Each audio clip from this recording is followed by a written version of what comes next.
Bismillahirrahmanirrahim. Assalamualaikum warahmatullahi wabarakatuh.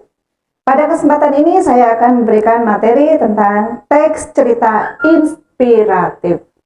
Inspirasi adalah percikan ide-ide kreatif akibat hasil proses belajar dan peduli kepada sekeliling kita. Cerita inspiratif biasanya dibuat oleh seseorang yang sudah bertaraf bijak. Bijak dapat dihasilkan oleh pengamatan dan pengalaman menyentuh hati, dapat juga dibentuk oleh perjuangan hidup yang keras dan penuh tantangan. Ciri-ciri teks inspirasi: pertama, berdasarkan kisah nyata. Yang kedua, tentu saja harus ada tema. Setelah tema, yang namanya cerita itu harus mempunyai judul.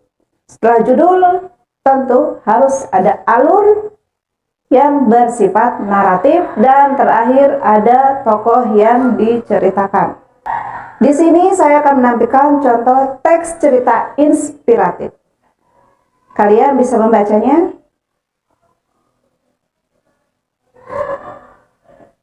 Cerita ini saya kutip dari e-book halaman 149 sampai halaman 151.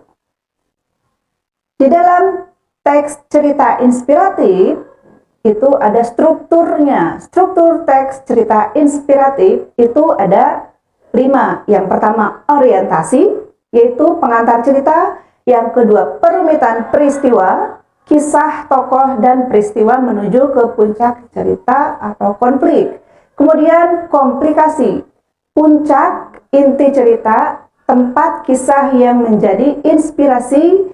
Yang keempat, resolusi, yaitu peristiwa menyadarkan tokoh tentang kebaikan. Yang terakhir, yang kelima, koda, yaitu penutup cerita, kesimpulan, pesan moral. Setelah struktur teks cerita, kita lanjut ke kaidah kebahasaan teks cerita inspiratif. Di dalam kebahasaan itu ada 3 besar yang akan saya jelaskan. Pertama, kata keterangan tempat, waktu, tujuan, dan cara. Yang kedua, kata hubung, intra kalimat dan antar kalimat. Yang ketiga, kalimat majemuk, setara, dan bertingkat. Contoh teks cerita inspiratif dan strukturnya dapat kita lihat dari penggalan kisah tadi. Dari kisah yang sudah kalian baca tadi, dapat kita bagi. Yang pertama, orientasi itu terdapat pada paragraf pertama. Kemudian perumitan masalah itu ada dalam paragraf yang kedua. Kemudian komplikasi ada dalam paragraf ketiga, keempat, dan kelima.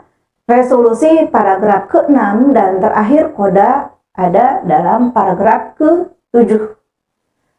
Nah, sekarang tugas dari saya adalah kalian harus mencari struktur kebahasaannya dari contoh teks cerita inspiratif yang sudah kalian baca tadi.